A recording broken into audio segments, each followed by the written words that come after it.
안녕하십니까. 8조 치과팀 발표를 맡은 김도현입니다. 최종 발표 시작하겠습니다.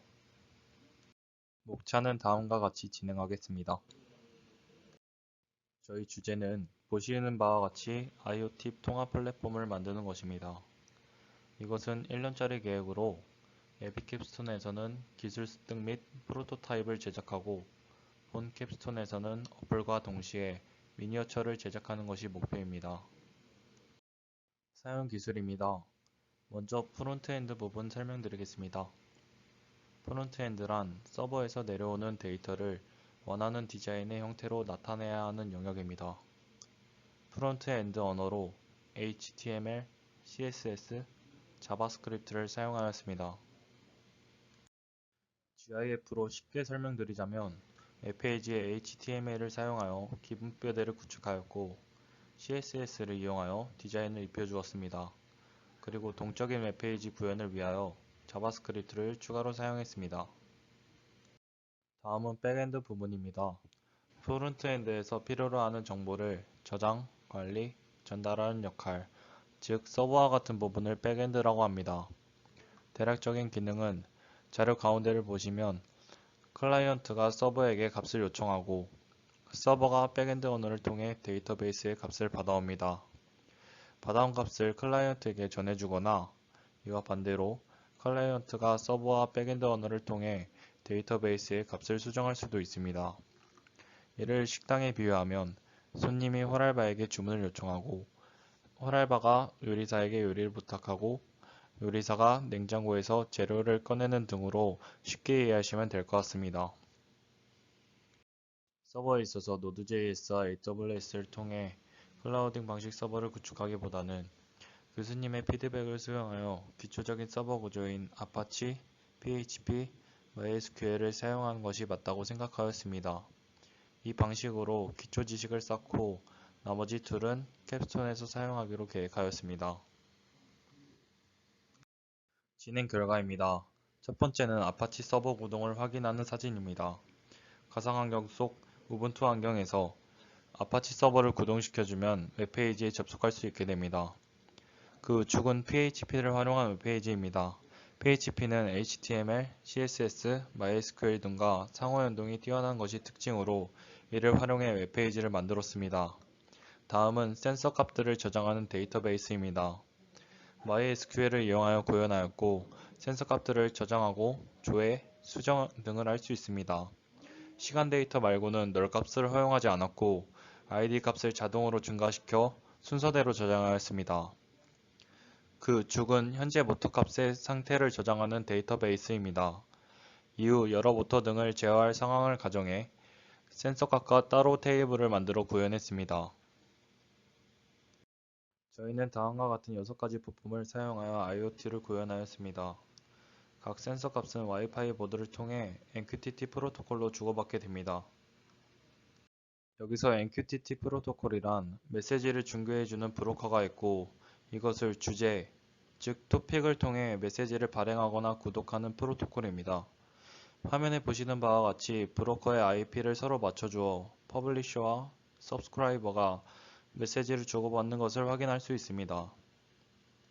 MQTT 방식으로 모든 센서 데이터들은 데이터베이스에 저장되게 됩니다. 이는 모두 조회가 가능하며 LED, 모터 동작 등을 위하여 역으로 데이터를 전송할 수도 있습니다. 이는 앞서 설명드렸던 프론트엔드 기술과 백엔드 기술로 제작한 웹페이지입니다. 보신 후 화면은 로그인과 메인 화면이며 시연 영상에서 자세히 설명드리겠습니다. 얼굴 인식 관련 이론에 대해 설명드리겠습니다. 사용된 많은 알고리즘 중 HOG 알고리즘만 간단히 설명드리겠습니다. HOG 알고리즘은 영상의 피처를 방향에 따른 그레디언트 값의 히스토그램으로 표현하는 알고리즘입니다. 영상에서의 피처리란 점, 경계선, 모서리와 같이 다른 부분과 구분되어 두드러지는 성질을 의미합니다. 이러한 특징점은 알고리즘마다 여러 방법이 있지만 HOG 피처는 인풋 이미지의 픽셀 값들을 셀이라는 단위로 묶어 그레디언트를 계산합니다. 이를 이용해 히스토그램을 생성한 후 벡터를 생성합니다. 이 벡터를 HOG 피처리라고 하며 이것으로 기존 값과 비교해 얼굴인지 아닌지 인식할 수 있게 됩니다. 저희가 제작한 얼굴 인식의 예시입니다. 왼쪽에서 보이시는 것과 같이 등록자이면 이름이 나오게 되고 미등록자이면 언노운이라고 나타나게 됩니다. 이 영상을 우측처럼 스트리밍 주소를 통해 웹페이지에서 확인할 수 있습니다. 저희가 제작한 차량 번호판 인식 플로우 차트입니다. 이미지가 입력되면 이를 그레이스케일, 즉 흑백 처리를 해줍니다. 흑백 처리된 사진은 스래시홀드를 이용하여 흑과 백을 분명하게 나누어 주었고, 가우시안 블러라는 필터를 이용하여 노이즈를 제거해 주었습니다. KNH 디텍션과 파인드 컨트롤을 이용하여 윤곽선을 검출하였습니다.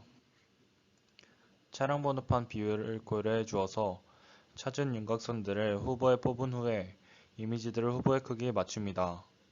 Process Warp라는 변환 부분을 지나고 tesseract OCR을 이용해 이미지에서 텍스트를 추출해 주었습니다.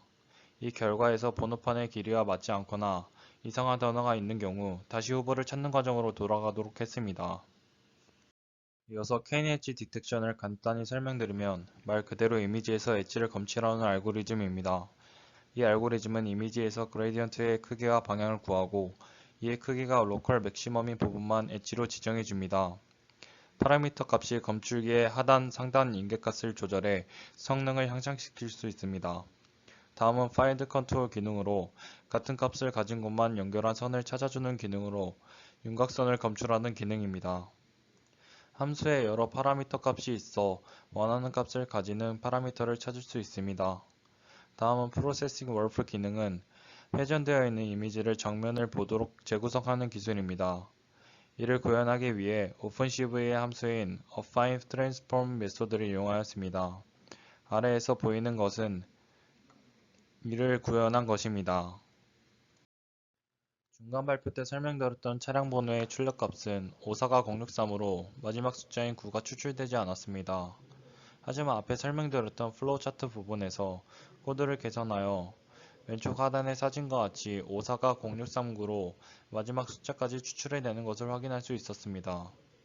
오른쪽 하단의 중간 발표 이후 변경점에 대해 보시게 되시면 이 과정을 통해 성능과 확장성 및 처리 속도가 향상되었습니다.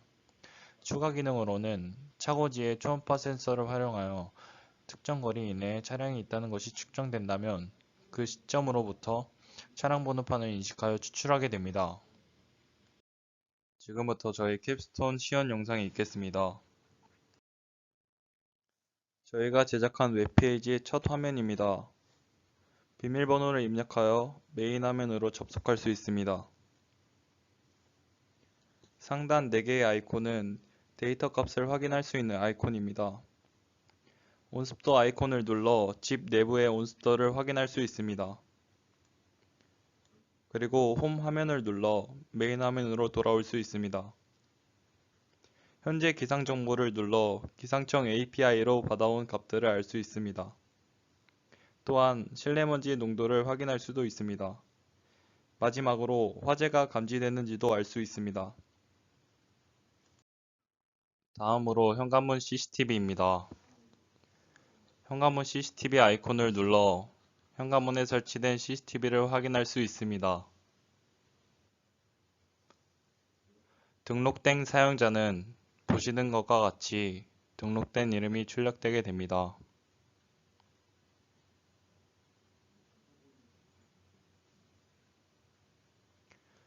등록되지 않는 사용자는 unknown이라고 출력되며 추후에 이를 이용하여 알림이나 출입 차단을 할 예정입니다.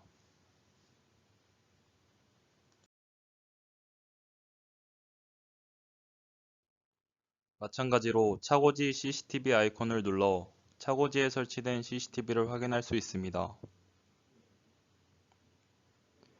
카메라 앞에 설치된 초음파 센서를 통해 거리가 가까워지면 번호판 인식을 하게 됩니다.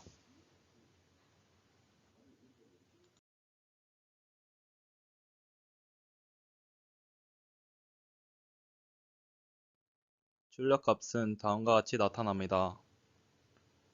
번호판이 정확히 인지되는 것을 볼 수 있습니다. 각 방마다 전등을 컨트롤할 수 있는 LED 아이콘입니다. 보시는 바와 같이 버튼을 클릭하면 해당되는 방에 전등이 켜지고 꺼지는 것을 구현하였습니다. 현재 버튼을 누르면 웹페이지가 자동 새로 고침되는 기능을 구현하지 못하였습니다. 저희 팀의 시연 영상은 여기까지입니다. 감사합니다.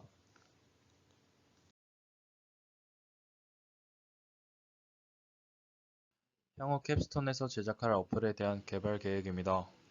먼저 첫 화면에서 아이디와 패스워드를 입력합니다. 로그인을 하게 되면 홈화면이 보여지며 홈화면은 바로 볼 수 있는 항목들과 클릭하여 확인 및 기능을 다룰 수 있는 아이콘으로 구성되어 있습니다. 여기서 화재 감지 아이콘은 화재 시 불꽃 화면으로 변경되며 모든 사용자에게 즉각적으로 경고를 보냅니다. 그 아래 있는 현재 기상정보 아이콘을 누르게 되면 GPS를 연동하여 현재 속한 위치의 날씨 정보를 보여주게 됩니다. 현관 CCTV 아이콘을 누르면 현관에 설치된 CCTV 화면이 보입니다. 하단 전체 방문자 조회를 누르면 최근 방문자 로고가 나타나며 출입자의 출입 일시와 사진을 확인할 수 있습니다. 여기서 현관 설정을 누르면 구성원 추가 및 삭제를 할 수 있습니다. 추가하고 삭제할 때에는 권한을 확인할 로그인이 필요합니다. 차고지 CCTV 또한 방문 차량을 영상을 확인할 수 있고 하단 오픈, 클로스 버튼으로 셔터를 여닫을 수 있습니다. 마찬가지로 방문 차량 로그 및 사진을 확인할 수 있습니다. 차량 추가도 구성원 추가 삭제와 동일하게 작동됩니다. 전등과 커튼 아이콘을 누르게 되면 각 방마다의 상태가 나타납니다. 버튼을 눌러 원격으로 상태를 조정할 수 있습니다. 마지막으로 고안사항입니다. 추가할 사항으로는 기존 시스템과 연동하는 기능이나 사용자의 패턴을 고려해 솔루션을 제안하는 등의 내용을 추가할 예정입니다. 보안 관련해서는 주 적용 대상이 주거공간 및 사유재산이므로 보안성이 중요하다고 생각되어 방화벽을 추가할 예정입니다. 마지막으로 현재는 APM으로 운영하던 서버를 AWS로 확장할 예정입니다. 서버 관리에 용이하며 클라우딩 방식이라 시공간에 제약이 없다는 장점이 있습니다. 저희 팀의 역할 분담은 다음과 같습니다. 처음 접하는 것들이 많아 대부분 공동 작업으로 진행하였습니다. 마지막으로 예비 캡스톤을 진행하기 전에는 좌측에 보이는 내용과 같은 부족한 점들이 있었습니다.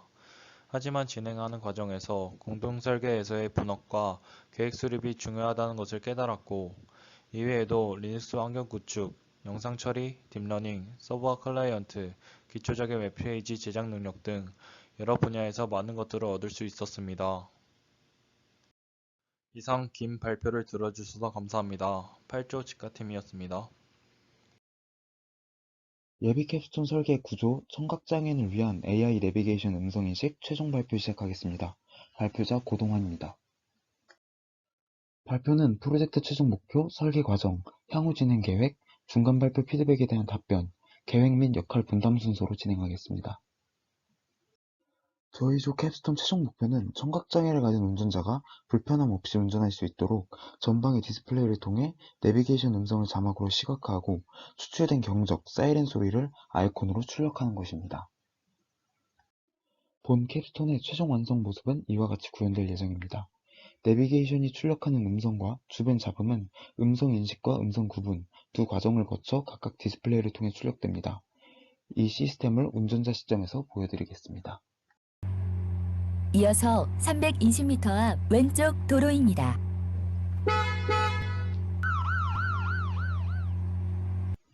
이처럼 내비게이션 음성에 대해선 자막으로, 잡음 중 운전자가 필수적으로 인지해야 하는 경적과 사이렌 소리에 대해선 아이콘으로 각각 출력되어 보여집니다.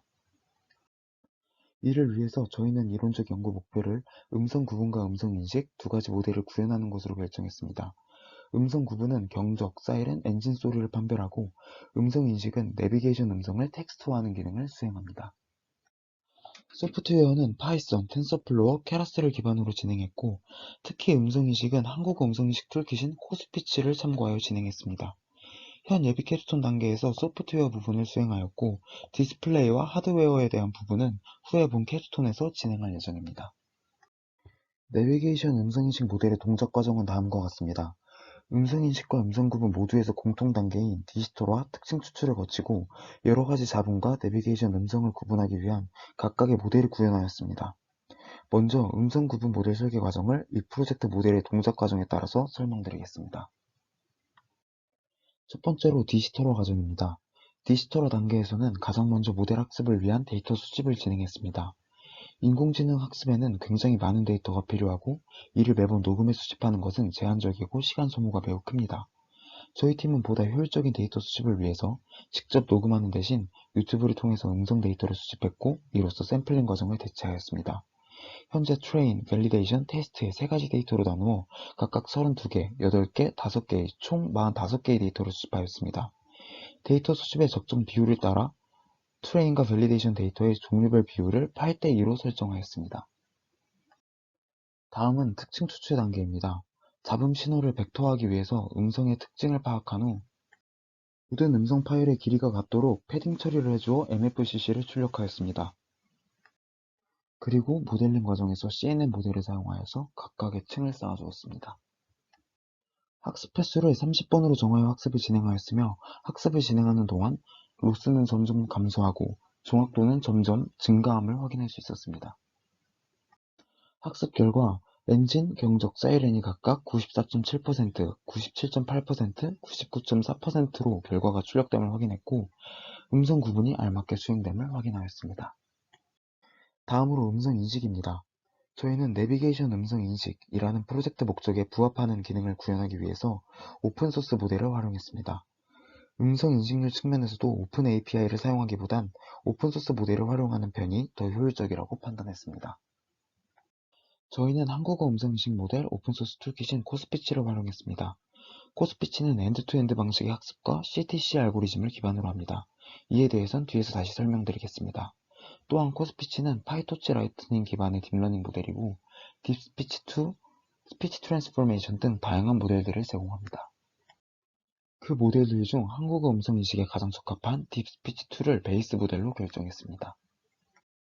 딥스피치2 모델은 앞에서 언급했듯이 엔드-투-엔드 방식 학습과 CTC 알고리즘을 기반으로 합니다. 모델 학습에 있어서 고려해야 할 요소가 많아 기존에 복잡할 수밖에 없었던 음성인식 방법과는 다르게 엔드-투-엔드 방식은 인풋과 아웃풋을 통째로 집어넣어서 발음이나 문법까지도 함께 학습시키는 딥러닝 방식입니다.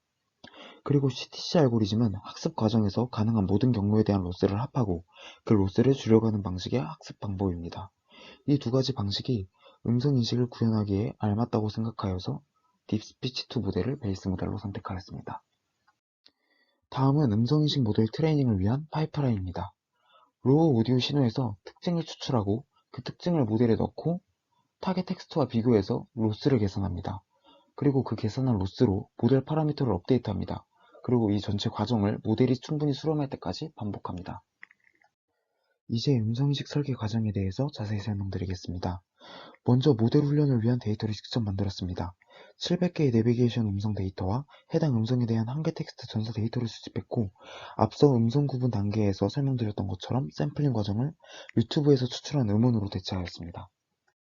다음 전처리 단계에서 한글 전사 데이터에 포함되어 있는 글자들에 대한 사전과 이 사전을 이용한 트랜스크립트 파일을 생성했습니다.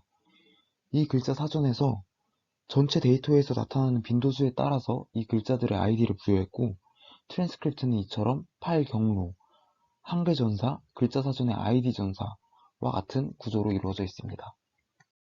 다음으로 음성 특징 추출입니다. 저희는 여기에 리브로사와 토치 오디오 라이브러리를 사용했고 이를 통해서 MFCC를 추출하였습니다. 이제 모델 학습 옵션에 대해서 설명드리겠습니다. 먼저 전체 데이터를 나눠서 훈련시키는 배치 사이즈는 2의 제곱수인 8로 설정했고 훈련 파이프라인을 수렴할 때까지 반복하는 횟수인 에포크는 초기 20으로 설정했다가 로스와 CER을 확인하면서 단계적으로 30, 50까지 증가시켰습니다. 훈련을 위한 음성 데이터는 150개를 시작으로 학습 결과를 보면서 점차 데이터를 추가해서 300개, 400개로 늘려나갔고 최종적으로는 700개의 문장의 음성 데이터로 훈련을 진행하였습니다. 총 700개의 음성 데이터 중에서 실제 훈련에 사용하는 트레인 데이터와 1에포크마다 프레딕션을 진행해 검증하는 밸리데이션 데이터를 각각 480개, 120개로 설정했고 모델 학습 후에 테스트를 진행할 테스트 데이터를 100개로 설정하였습니다. 매 에포크가 완료될 때마다 저장되는 밸리데이션 데이터에 대한 프레딕션과 로스, CER을 확인하면서 모델 학습을 진행했고 학습 결과 다음과 같이 로스는 0으로 CER은 0.31로 수렴하는 것을 확인하였습니다. 다음은 하나의 테스트 데이터 음성 파일에 대해 학습이 완료된 모델을 불러와 예측하는 영상입니다. 이어서 80m 앞 직진 방향 고속도로 입구로 진입하십시오.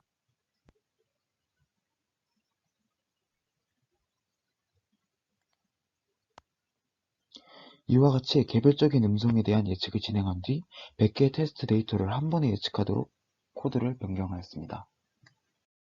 학습이 완료된 모델의 성능 지표는 단어 에러 비율보단 한국어 인식 성능 테스트에 더 적합한 CER, 음절 에러 비율을 선택했고 테스트 데이터 100개에 대한 CER이 0.34로 도출됨을 확인하였습니다. 이제 설계 과정에서 겪었던 문제점들에 대해 설명드리겠습니다. 먼저 음성인식 결과로 하나의 음절이 반복되어 출력되는 현상이 발생했습니다. 잠시 후 우회전입니다. 이 음성에 대해서 아래처럼 같은 음절이 반복되어 출력되었고, 이를 해결하기 위해서 다음과 같은 코드를 추가했고, 음절이 중복되어 출력되던 문장이 아래처럼 정상적으로 출력되도록 했습니다. 그리고 경로로와 진입입니다. 와 같은 정답 텍스트가 중복 음절을 몰래 포함하고 있는 예외의 경우를 제외했고, 이런 예외의 경우를 더 찾아서 후에 점차 추가할 계획입니다. 다음 문제는 학습되지 않은 글자에 대한 인식률입니다. 시속 110km 구간 단속 중입니다.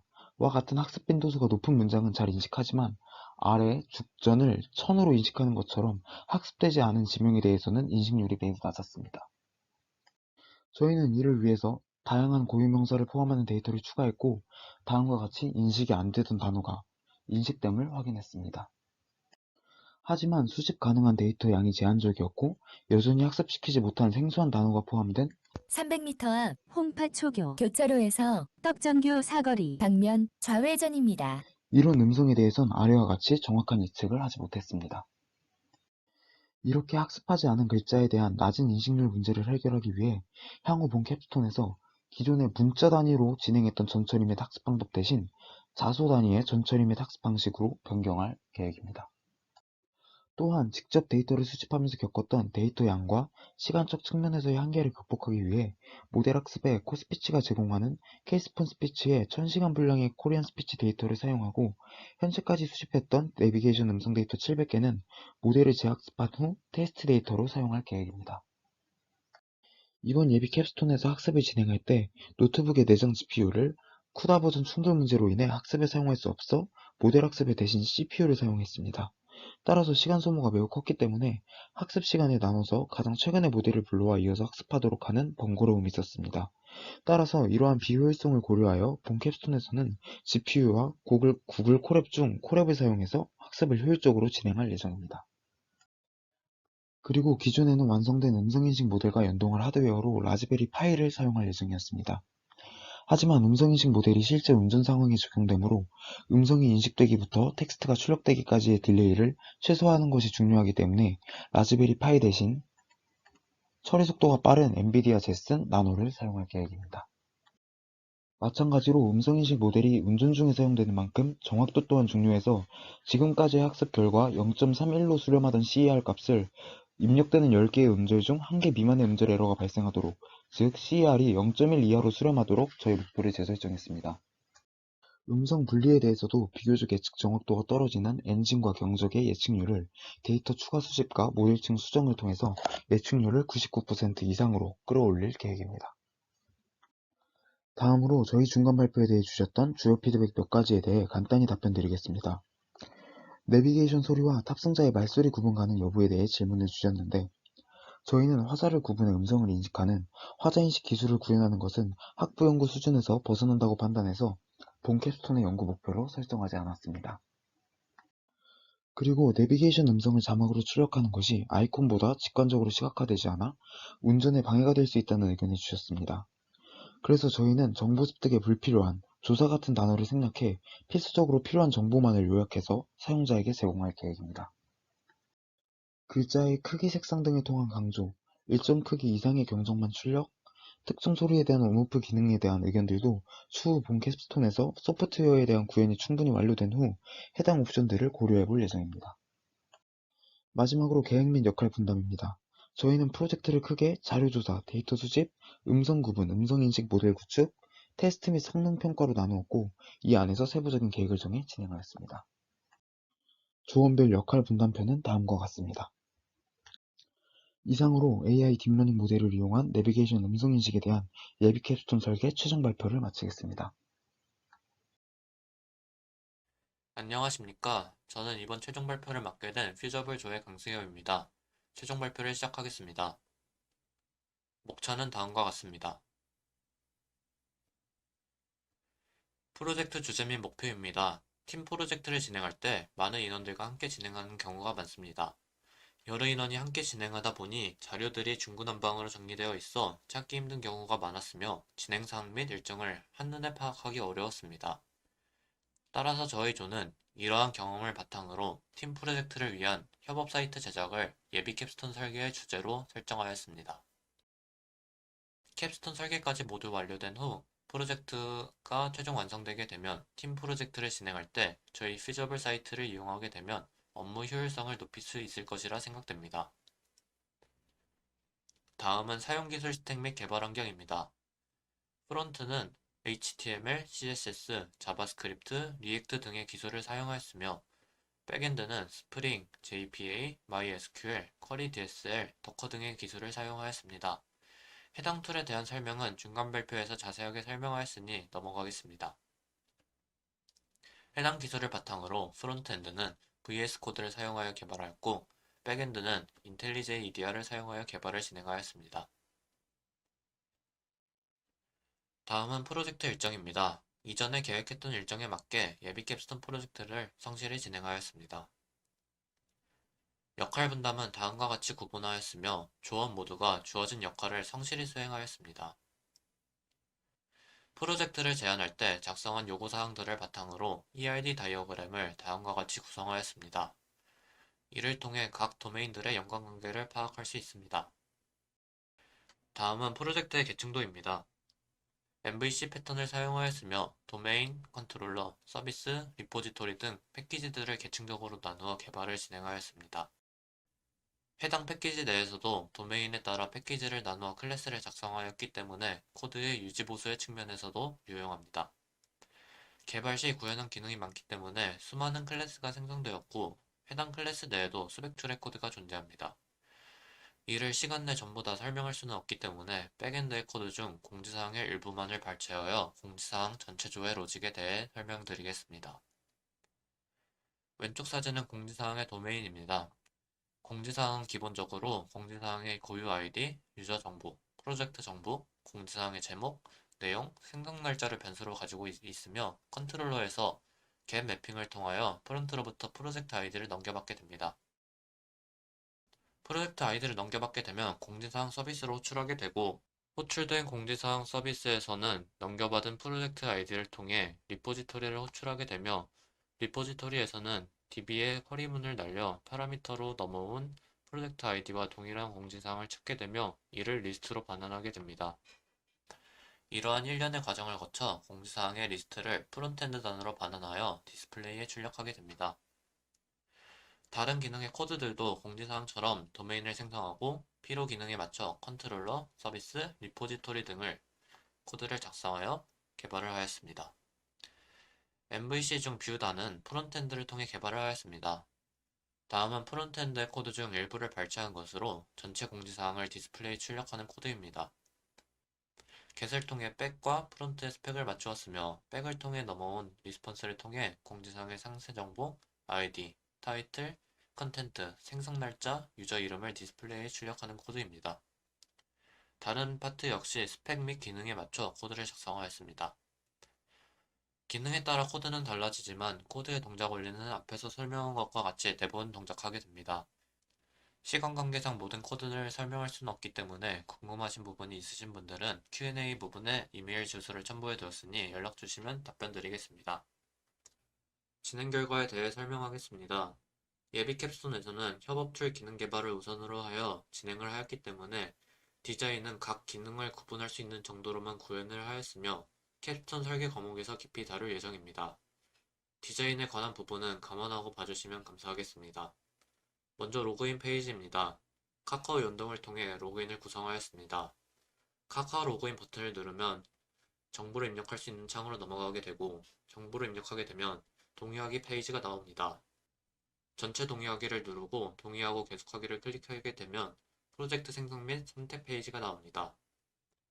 저희가 예비 캡스톤에서 사용한 데이터베이스는 H2 데이터베이스입니다. H2는 개발이나 테스트 용도로 사용하기 좋은 가볍고 편리한 데이터베이스입니다. 저희가 아직 배포 단계가 아니고 로컬에서 실행하며 개발을 진행 중이기 때문에 매번 런할 때마다 DB 테이블을 새로 크리에이트하는 방식으로 진행을 하였습니다. 따라서 매번 데이터를 입력하여 테스트하기 번거롭기 때문에 다음과 같이 더미 데이터를 SQL 형식으로 생성을 해서 프로젝트 테스트를 진행하였습니다. H2 데이터베이스에 정상적으로 들어가 있음을 확인할 수 있습니다. 프로젝트 선택창입니다. 미리 만들어둔 데이터들이 정상적으로 저장되어 출력됨을 확인할 수 있습니다.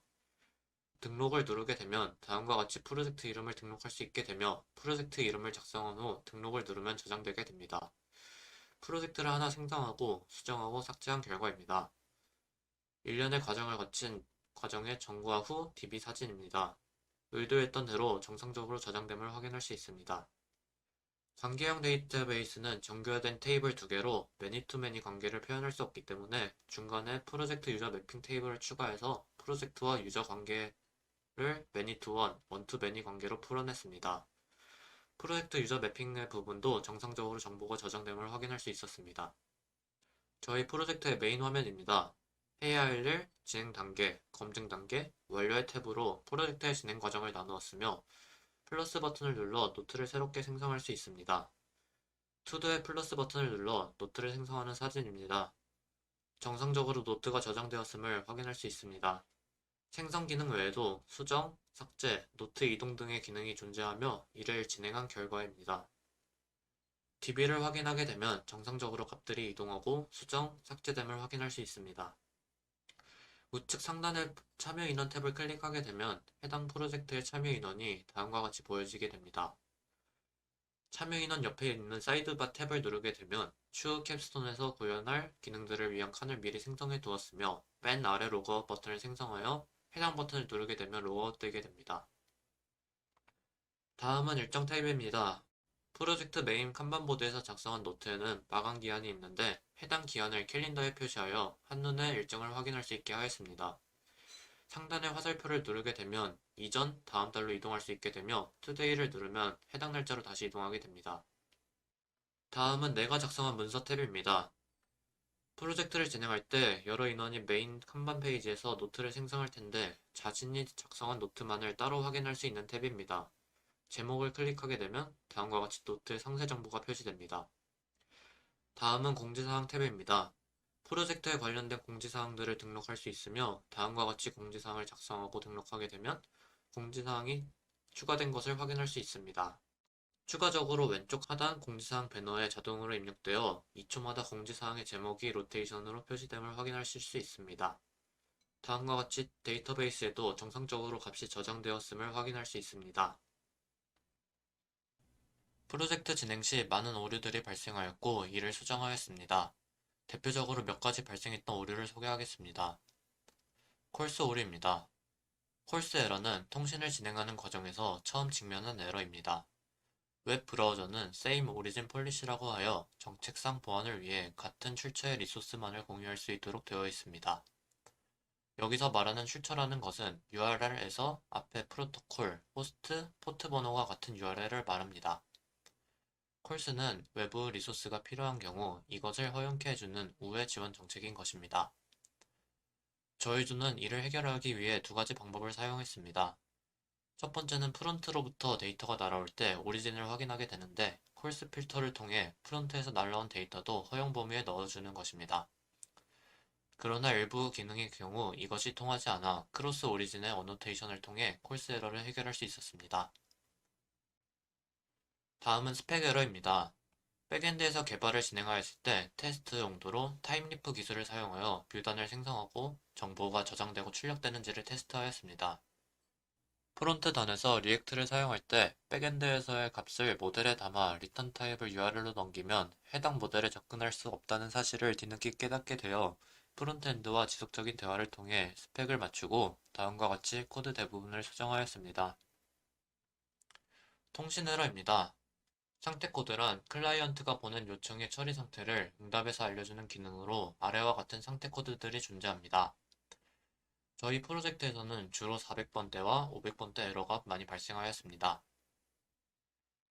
400 배드 리퀘스트 에러는 프론트엔드와 백엔드의 매핑이 서로 달라서 통신이 되지 않은 경우에 발생하였습니다. 프론트엔드의 엑시오스 메소드와 백엔드의 매핑 타입을 동일하게 설정해 주는 것으로 방지할 수 있었습니다. 500 에러는 서버 측에서 에러가 발생하였을 때 정상적으로 통신이 이루어지지 않아 발생하는 에러입니다. 이번 프로젝트에서 렌더링이 2번 일어나서 로그인이 거부될 경우나 서버 DB 저장 코드가 꼬여 정상 처리가 불가능할 경우에 발생하였습니다. 이 외에도 많은 오류들이 발생하였으나 생략하겠습니다. 다음은 요구사항입니다. 제안서에 작성한 요구사항들을 구현 여부를 체크해서 나타내었습니다. 로컬 로그인, 북마크, 초대 기능을 제외한 모든 것을 구현하였고 추가적으로 다음과 같은 기능들도 구현하였습니다. 중간 발표 커멘트들 중 우수 커멘트에 선정한 것들입니다. 저희가 프로젝트를 진행하였을 때 배경 지식이 전무한 상태에서 프로젝트에서 사용할 기술 공부와 구현을 동시에 진행하였기 때문에 시간이 많이 촉박하였고 프론트, 백 각자 구현하였을 때 컴파일 에러는 다 잡아서 통신을 진행하였으나 통신을 구현하는데 수많은 런타임 에러들이 발생하여 이를 해결하는 데 많은 시간이 소요되었습니다. 따라서 제안서나 중간 발표 커멘트들을 수용하여 캡스톤 설계 과목에서 다음과 같은 기능들 중 필요하다고 생각되는 부분을 추가할 예정입니다. 다음은 시연입니다. 저희 프로젝트의 시연 페이지입니다. 우선 다음과 같이 로그인 페이지가 뜨게 되며 로그인을 누르게 되면 카카오톡으로 로그인을 할 수가 있게 됩니다. 해당 상태에서 로그인을 완료한다면 프로젝트 선택 창으로 이동하게 되는데요. 해당 프로젝트에서는 프로젝트 생성, 그리고 프로젝트 제목의 수정, 그리고 마지막으로 프로젝트의 삭제까지 전부 가능합니다. 또한 사용자의 아이콘과 닉네임을 표시해주는 기능 또한 가지고 있습니다. 이제 프로젝트를 클릭하여 내가 프로젝트로 들어가면 메인 화면이 나오게 되는데요. 해당 데이터는 저희가 기존에 테스트하기 위해서 넣어놨던 더미 데이터입니다. 위와 같이 더미 데이터들이 칸반보드에 잘 표시되는 거 확인하실 수 있고, 우선 기능들을 좀 알려드리자면 우측 상단에 참여 인원 표시가 있습니다. 이걸로 이제 현재 참여 중인 프로젝트의 인원들을 표시할 수가 있고요. 사이드바를 열면은 저희가 이후에 구현할 초대 기능, 그리고 추가 기능에서 이후 3가지, 그리고 넣어놨던 로그아웃 기능이 이곳에 존재합니다. 자, 우선 칸반보드부터 다시 설명을 드리겠습니다. 칸반보드는 이렇게 프로젝트를 생성할 수도 있고, 이렇게 생성한 거를 다시 수정할 수도 있으며, 그리고 이렇게 수정된 내용을 삭제를 함으로써 이 페이지가 정상적으로 잘 작동하는 것을 확인할 수 있습니다. 또한 이제 자료가 완료되거나 아니면 다시 한번 확인이 필요할 경우엔 이런 식으로 보드를 이동시키는 것 또한 가능합니다. 자, 다음으로는 공지사항 페이지인데요. 이 공지사항 페이지 역시 칸반보드처럼 그 기록을 등록하고 삭제하고 수정할 수 있지만, 이제 주일하게 다른 점은 이 시간 변경이 비활성화가 되어 있어서 이게 기본 값으로 오늘 날짜가 들어가게 된다는 것 정도가 차이점이 있습니다. 그리고 이 좌측 하단에 보시면 계속 돌아가는 거에 보이실 텐데, 이거는 여기 보시는 공지사항의 제목들로 이 중요한 공지사항들은 이렇게 좌측 하단에 배너 형식으로 나타나게 두었습니다. 다음으로는 일정입니다. 일정은 저희가 이제 메인 페이지를 보셨으면 저희가 이제 마감 기한을 넣은 것을 확인할 수 있는데요. 이러한 일정들을 저희가 직접 캘린더에서 직접 표시하고 확인할 수 있도록 처리를 하였습니다. 이제 변경은 요일별로 이제 확인이 가능하며 이제 월을 이동할 수 있으며 투데이 버튼을 누를 시 바로 오늘 날짜로 돌아오게 됩니다. 다음으로는 내가 작성한 문서 탭입니다. 내가 작성한 문서 탭은 본인이 작성한 문서만을 보여주는 것인데요. 본인이 작성한 문서를 순서대로, 그리고 이제 제목을 표현해서 나타내 줍니다. 클릭을 하면은 이제 따로 별다른 수정창 없이 이렇게 내용만 출력되도록 우선 설계를 해두었습니다. 마지막으로 진행 중인 프로젝트 창은 저희가 현재 진행 중인 프로젝트를 보여주는 창으로 방금 전에 시작 페이지로 돌아가게 됩니다. 이렇게 모든 실행이 종료되었다면 이제 로그아웃 버튼을 해서 카카오 계정과 함께 로그아웃을 누른다면 로그인 페이지로 넘어가고 이제 다시 카카오 로그인을 하도록 설정을 해주었습니다. 이상으로 예비 캡스톤 최종 발표를 마치겠습니다. 추가적으로 궁금한 사항이 있으시면 아래 이메일로 연락 주시면 답변 드리겠습니다. 감사합니다. 11조 딥러닝을 이용한 시설물 안전 점검 시스템 발표를 맡은 홍성욱입니다. 발표 시작하겠습니다. 발표 순서는 과제 목표, 프로젝트 내용, 프로젝트 결과, 역할 분담, 목표 달성률 및 향후 계획, 시연 영상 순으로 발표를 진행하겠습니다. 과제 목표입니다. 기존의 안전점검 방식은 안전적인 부분과 정확도에서의 효율성이 떨어진다고 판단하였고, 그래서 저희는 딥러닝을 기반으로 영상 이미지 분석을 이용하여 사람이 직접 관리할 수 없는 시설물의 균열 및 결함을 검출하여 유지 및 보수할 위치를 사전에 인지할 수 있도록 시설물 안전 점검 시스템을 제작하는 것이 저희의 목표입니다. 영상과 이미지를 분석하여 균열과 결함을 검출하는 모델을 구축하고 이것을 드론에 적용하여 최종적으로 시설물 안전 점검 시스템을 구축할 예정입니다. 이번 예비 캡스톤의 목표는 데이터셋을 구축하고 딥러닝을 완성하는 것이 목표였습니다. 저희 조는 이 세 가지 결함을 분류하였습니다. 균열, 방락, 철근 노출 모두 시설물에서 가장 많이 보이는 결함이며 낙하 및 붕괴로 인한 사고가 자주 발생하기 때문에 주제 선정에 의미를 담을 수 있을 것 같아서 선정하였습니다. 프로젝트 내용입니다. 딥러닝은 기본적으로 CNN으로 이루어져 있습니다. CNN, 즉 합성곱 신경망 구축의 기본 개념은 행렬로 표현된 필터의 각 요소가 데이터 처리에 적합하도록 자동으로 학습되게 하는 것입니다. 이 학습을 통하여 나온 가중치를 가진 네트워크 덩어리가 그 결과가 됩니다.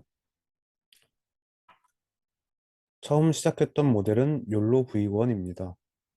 욜로는 오브젝트 디텍션의 개별 요소를 하나의 네트워크로 통합했습니다. 작동 방식은 S 곱하기 S 그리드로 분할을 하고 그리드 셀은 객체 탐지를 표기합니다. 이후 바운딩 박스에 대한 컨피던스 스코어를 예측하고 클래스 확률을 예측합니다. 최종적으로 예측값은 다음 식과 같은 크기의 텐서를 갖습니다. 첫 번째 욜로 V1 모델을 사용한 결과입니다. 보라색 박스는 균열을 예측한 것입니다. 욜로 V1 모델은 원하는 목표치에 도달하기엔 좋지 않은 수준이었기에 여러 가지 종류를 분류하지 못해 콘크리트 균열 한 가지만을 찾을 수 있었습니다. 심지어 정확도까지 원하는 목표치에 도달하지 못하였습니다. 그래서 저희는 좀 더 좋은 모델인 욜로 V3를 선택하였습니다. V1과 V3의 가장 큰 차이는 백본을 다크넷 19에서 다크넷 53으로 변경하였습니다. 또한 다양한 크기의 해상도의 피처 맵을 사용하여 바운딩 박스를 예측 가능합니다. 마지막으로 클래스 예측 시에 소프트맥스를 사용하지 않고 개별 클래스별로 시그모이드를 활용한 바이너리 클래시피케이션을 적용합니다. 욜로 V3의 결과 사진입니다. 분홍색 박스는 콘크리트 균열, 초록색은 방락, 하늘색은 철근 노출을 나타냅니다. 욜로 V3는 여러 클래스를 분류할 수 있었습니다. 즉, 욜로 V1은 뚜렷한 균열 사진만을 구별하고 한 사진에서 한 개의 클래스만을 찾을 수 있었지만 욜로 V3는 한 사진에서 여러 개의 클래스를 한 번에 찾을 수 있었습니다.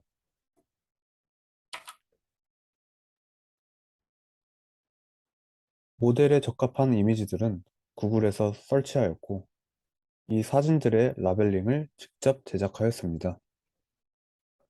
트레인 데이터셋은 38,459장, 밸리데이션 데이터셋은 4,807장, 테스트 데이터셋은 4,807장으로 트레인, 밸리데이션, 테스트 데이터의 비율을 8대 1대 1인 가장 최적의 비율로 결정하였습니다. 프로젝트 결과입니다. 모델 성능 평가 요소인 로스 그래프입니다. 가로축은 에폭으로 한 번 학습한 횟수를 의미합니다.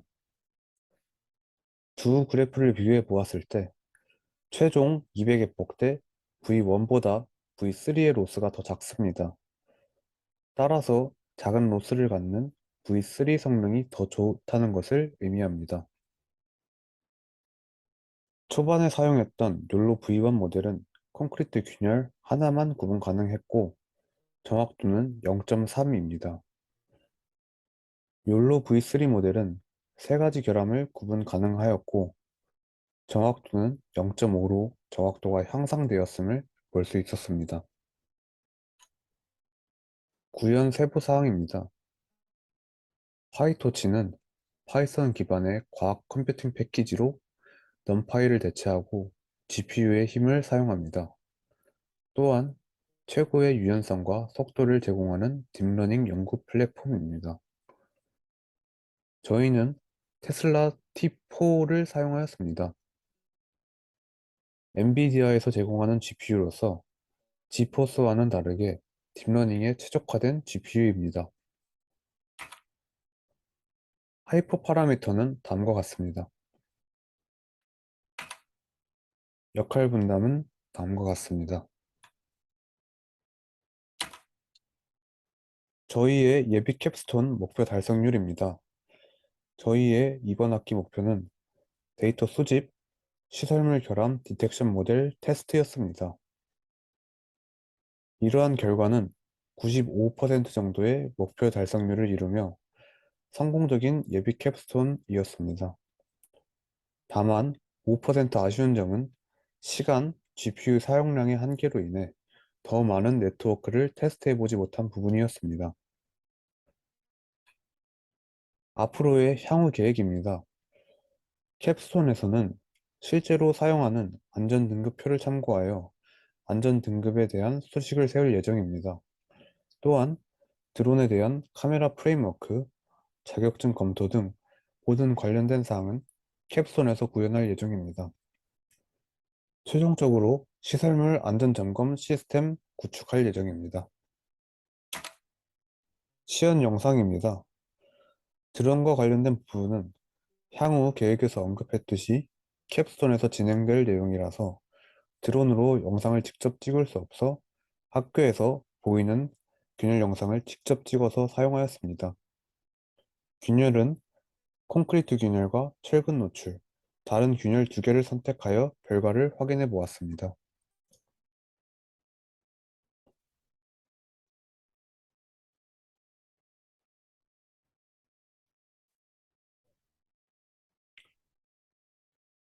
바운딩 박스가 움직이는 이유는 카메라 초점에 따라서 균열이 잡히기 때문에 흔들려 보입니다. 따라서 앞으로 캡스톤 때 드론 카메라를 제어하여 진행할 예정입니다. 이상으로 발표를 마치겠습니다. 감사합니다. 골프 자세 분석 및 피드백 시스템의 발표자 우희정입니다. 화면에 보이는 목차에 따라 설명을 진행하도록 하겠습니다. 먼저 프로젝트 개요에 대해 말씀드리겠습니다. 저희의 과제 목표는 사용자의 골프 자세가 올바른 자세인지 피드백해주는 시스템을 제작하는 것입니다. 골프 스윙을 할 때는 7가지의 과정을 거쳐 진행하게 되는데요. 이 각각의 자세의 유형을 분석한 후 각 자세에 대한 미서도를 분석하고 피드백할 예정입니다. 자세한 내용은 다음의 슬라이드를 통해 설명드리겠습니다. 저희의 모델은 다음과 같이 구성되어 있습니다. 올바른 자세 영상 데이터를 학습시킨 CNN 모델을 만듭니다. CNN 모델은 이미지를 넣으면 골프 스윙의 7가지 자세 중 어떤 자세인지 판단하여 올바른 자세와 입력받은 사용자 자세로부터 동일한 자세에 대한 이미지 페어를 결정할 수 있도록 합니다. 이렇게 학습된 CNN 모델에 사용자의 영상 데이터를 넣고 골프 스윙 자세 7가지에 해당하는 이미지를 추출합니다. 이 7개의 이미지를 올바른 자세의 7개의 이미지와 비교한 후 유사도를 측정할 것입니다. 또한 이미지 비교를 통해 사용자가 자세를 고칠 수 있도록 피드백할 예정입니다. 저희의 진행 과정은 다음과 같습니다. 골프 자세에 대한 영상 데이터를 수집한 후 이 영상 데이터를 이미지로 바꾼 후 각 이미지에 대해 어떤 골프 스윙 자세인지 라벨링을 합니다. 이 라벨링된 데이터를 CNN 모델에 학습시킨 후 사용자의 영상을 넣어 사용자의 스윙 자세를 파악할 수 있도록 합니다. 이후 올바른 자세와 사용자 자세의 유사도를 분석한 후 피드백할 예정입니다. CNN이 무엇인지 모르는 분들을 위해 이론적 배경을 간단히 설명드리겠습니다. CNN은 이미지를 넣으면 그 이미지의 특징을 추출하는 모델이라고 생각하시면 되겠습니다. 시스템 설계 과정에 대해 설명드리겠습니다. 모델은 앞서 설명드린 바와 같이 구성되어 있습니다. 먼저 CNN 설계 과정에 대해 말씀드리겠습니다. 오픈포즈라는 라이브러리를 통해 비디오에 스켈레톤을 표시한 후 저장하였습니다. 오픈포즈라는 라이브러리를 사용할 때 관절 포인트를 몇 개 추출할 수 있는지 선택할 수 있는데요. 저희는 15개의 관절 포인트를 추출하기로 선택하였습니다. 관절 포인트는 15개에서 25개 추출할 수 있는데요. 15개의 포인트가 골프 스윙을 할 때 중점적으로 변한다고 판단하였으며 관절 포인트의 개수가 많아지면 사용자에게 빠른 피드백을 해주기에 적절하지 않다고 판단하였습니다. 관절이 표시되지 않은 비디오를 각 비디오에 관절이 표시되도록 하였습니다. 또한 관절 좌표에 대한 정보를 CSV 파일로 저장하였습니다. CSV 파일에는 다음과 같은 형식으로 저장되어 있습니다. 로우는 각 동영상의 몇 번째 프레임인지, 컬럼은 관절의 XY 좌표에 대한 정보를 담고 있습니다. 하나의 동영상은 여러 이미지 프레임으로 구성되어 있습니다. 이 중 하나, 첫 번째 프레임을 선택해 봅시다. 이 관절 포인트가 추출된 이미지에서 다음과 같은 관절을 선택했다고 합시다. 그럼 이 관절 포인트의 정보는 이렇게 해당됩니다. 인풋 비디오를 관절이 표시된 이미지로 변환할 때 적절한 프레임 퍼 세컨드를 찾기 위해 여러 번 바꿔야 하는데요. 인풋 비디오에 대해 스켈레톤을 추출한 후 이미지를 저장하는데 시간이 오래 걸려 스켈레톤이 표시된 비디오를 추출 후 이 비디오를 프레임으로 변환하기로 하였습니다. 하나의 비디오에 대해 스켈레톤이 표시된 이미지로 변환하는데 걸리는 시간이 5분 정도로 10개의 비디오에 대해 대략 1시간이 걸리게 되는데요. 이 과정을 매번 프레임 퍼 세컨드를 바꾸면서 확인하기에는 오래 걸린다 판단하여 시간을 효율적으로 사용하기 위해 스켈레톤이 표시된 비디오를 형성한 후 이 비디오를 이미지 프레임으로 변환하기로 하였습니다. 즉, 오픈포즈를 이용한 스켈레톤이 표시된 이미지와 비디오를 바꾸는데 시간이 오래 걸릴 뿐 비디오를 이미지로 변환하는데 걸리는 시간은 오래 걸리지 않았습니다. 이때 비디오의 확장자를 MP4로 하는 경우 비디오가 깨져 AVR로 변경하였습니다. 다만 이렇게 될 경우 비디오를 이미지로 변환하는데 문제가 생겨 비디오 확장자를 AV에서 MP4로 변환하였습니다. 이때의 경우 비디오가 깨지지 않고 올바르게 저장되었음을 확인할 수 있었습니다. 앞서 저장한 스켈레톤을 표시한 비디오를 이미지 프레임으로 변환하였습니다. 골프 스윙 7가지 자세를 판단하기 위한 CNN 모델을 설계하기 위해 골프 스윙 비디오에 대해 라벨링을 진행하였습니다. 각 비디오를 이미지 프레임으로 변환한 후 몇 번째 프레임에서 어떤 골프 스윙 자세를 가졌는지 다음과 같이 저장하였습니다. 또한 성별에 대한 정보도 정리하였습니다. 이때 이벤트에서 첫 번째와 마지막 수는 몇 번째 프레임에서 골프 자세를 취하기 시작하는지, 가운데 7개는 골프 스윙 자세의 프레임을 의미합니다. 다음으로 두 번째 모델에 대해서 설명드리겠습니다. 이 모델은 사용자의 골격 정보를 추출하는 모델로서 사진을 보시면 사용자의 모습을 웹캠으로 실시간 촬영하여 곧바로 골격 정보를 추출하는 모습을 확인할 수 있습니다. 마지막으로 세 번째 모델에 대해서 설명드리겠습니다. 이 모델은 앞선 모델에서 추출한 골격 정보에서 원하는 부위의 각도를 계산하는 모델입니다. 각도 계산에는 코사인 J법칙을 이용하였으며 바디 클래스를 만들어 그 안에 계산한 각도와 골격의 XY 좌표를 저장하였습니다. 왼쪽 사진을 보시면 비어있는 리스트가 15개 보이실 텐데요. 이는 저희가 이용한 MPII 모델 특성으로 15개의 골격 포인트를 만들어내는 것을 고려하여 만든 것입니다. 이 슬라이드를 보시면 저희가 계산한 골격 좌표와 해당 골격이 가지는 각도 정보들이 리스트 형식으로 잘 출력되는 것을 볼 수 있습니다. 그리고 앞서 설명한 방식으로 사용자 이미지와 학습시킨 이미지의 골격과 각도 정보를 계산하여 그림과 같이 비교할 수 있는 것입니다. 다음으로 기대 성과 및 활용 방안에 대해 설명드리겠습니다. 설명하기에 앞서 저희가 진행한 프로젝트에 대해서 완성도를 나름대로 평가해 봤는데요. 구현하고자 했던 기본적인 기능들은 총 4가지입니다. 사용자 이미지를 실시간으로 처리할 수 있는 것, 각 이미지에 스켈레톤 정보를 부여할 수 있는 것, 스켈레톤으로부터 각 골격의 각도를 계산할 수 있는 것, 두 자세를 비교하여 골격 각도의 차이를 계산할 수 있는 것, 이것이 그것인데요.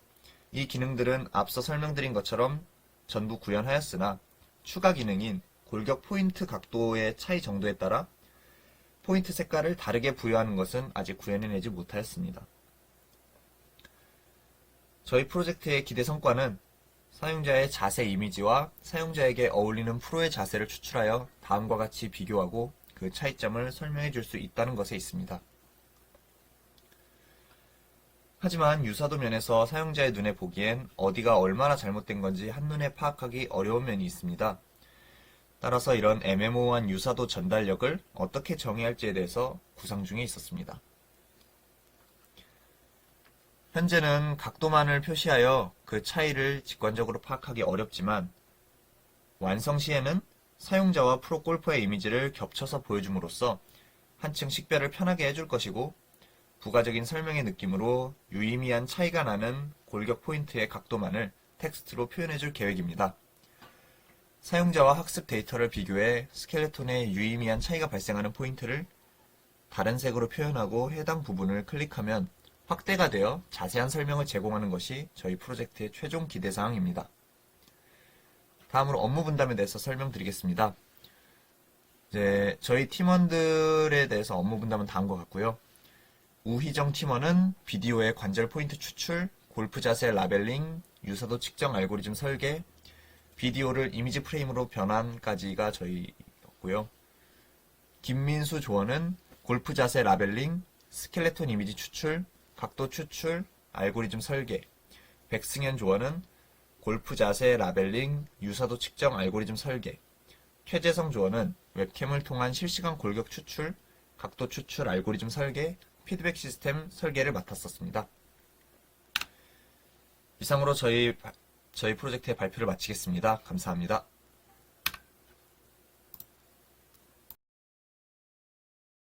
(13조) 쿠버네티스를 활용한 AI 모델 분산 처리 시스템의 발표를 맡게 된 김재혁 이남재입니다. 목차는 다음과 같이 컨셉, 수행 내용 및 결과, 활용 방향 및 향후 계획 순으로 말씀드리겠습니다. 컨셉에서는 저희 주제에 대해 다시 한번 말씀드리겠습니다. 먼저 저희 조의 주제를 일반적인 상황에서 이해하기 쉽게 설명드리겠습니다. 마스터와 워커로 구성된 클러스터가 존재합니다. 이때 태스크가 하나의 워커에게 요청됩니다. 마스터는 워커에게 온 태스크를 가져갑니다. 그리고 워커들의 리소스 상황을 고려해 분산 처리가 가능한지 판단합니다. 처리 가능한 워커의 리소스를 고려하여 태스크를 분배하여 전달합니다. 각 워커들은 자기에게 할당된 태스크를 진행 후 마스터에게 넘겨줍니다. 마스터는 이를 취합하여 요청자에게 처리된 태스크를 넘겨줍니다.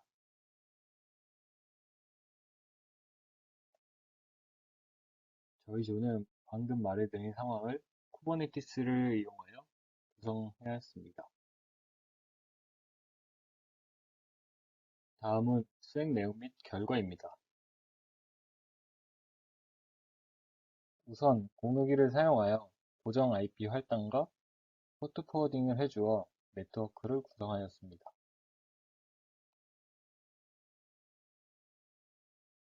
마스터와 각 노드에 K3S를 설치하고 쿠버네티스 상에서도 서로를 연결하여 클러스터를 구축하였습니다. 팟 안에 생성할 도커 이미지를 만들었습니다.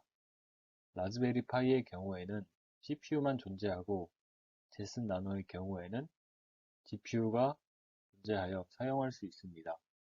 이로 인해 도커 이미지가 달라지기 때문에 두 개의 다른 이미지를 각각 생성하였습니다. 쿠버네티스는 기본적으로 GPU 사용을 지원하지 않고 있습니다. 그래서 GPU를 사용하기 위해서 데몬셋을 통해 GPU를 사용 가능하게 설정해 줘야 합니다. 야물이라는 파일 형식으로 적힌 다음과 같은 코드가 있습니다. 다음의 코드들은 쿠버네티스에서 GPU를 인식할 수 있도록 해주는 코드입니다. 데몬셋은 적용 스킬 파일을 모든 노드에게 적용할 수 있게 해주는 쿠버네티스의 기능 중 하나입니다. 이를 통해 모든 노드에게 다음 코드를 적용시켜 오른쪽 아래처럼 GPU를 자원으로 인식할 수 있게 해주었습니다. 쿠버네티스는 노드끼리 직접적으로 통신할 수 없습니다. 그래서 공유 폴더인 NFS를 사용하여 노드끼리 통신하기로 하였습니다. 다음과 같이 마스터에 존재하는 파일을 다른 노드에서도 접속하여 수정할 수 있게 하였습니다. 그리고 이를 쿠버네티스에서 사용해주기 위해선 persistence volume이라는 객체를 만들어서 로컬의 연구 스토리지, 즉 저장소를 사용할 수 있도록 해줘야 합니다. 이 저장소를 아까 만들어 놓은 NFS로 지정해 줍니다. 그리고 persistent volume claim이라는 persistent 볼륨을 사용하기 위해 요청하는 객체를 생성해 주었습니다. 다음으로 발표를 맡은 이남재입니다. 그리고 서비스를 제공하기 위해 간단한 웹사이트를 구성했습니다. 분산 처리로 성능 향상이 되는지를 보여주기 위해서 다음 웹페이지에서는 싱글 모드와 멀티 모드를 지원합니다. 준비 상태는 다음과 같이 노드 1과 노드 2가 공유 폴더인 NFS를 지켜보고 있는 상태에서 시작됩니다. 노드 1과 노드 2는 공유 폴더에 새로운 파일이 업로드가 올라오는지를 확인합니다. 왼쪽 노란색은 5초마다 디렉토리 안에 파일 리스트를 읽어 출력하고, 오른쪽 빨간색은 디렉토리에 새로운 파일이 생성되었는지 확인하기 위해 초기 디렉토리 리스트를 보여줍니다. 노드 2도 똑같이 대기합니다. 다음과 같은 웹페이지에 싱글 모드를 선택하고 서밋 버튼을 통해 싱글 모드를 사용할 것을 알립니다. 싱글 모드에서는 라즈베리 파이로 구성된 노드 1만을 통해 욜로 모델을 영상에 적용합니다. 다음 테스트 파일 영상을 웹사이트에 올립니다. 그러면 웹페이지는 영상에 대한 정보를 출력해 줍니다. 프레임 수가 179인 것을 확인할 수 있습니다.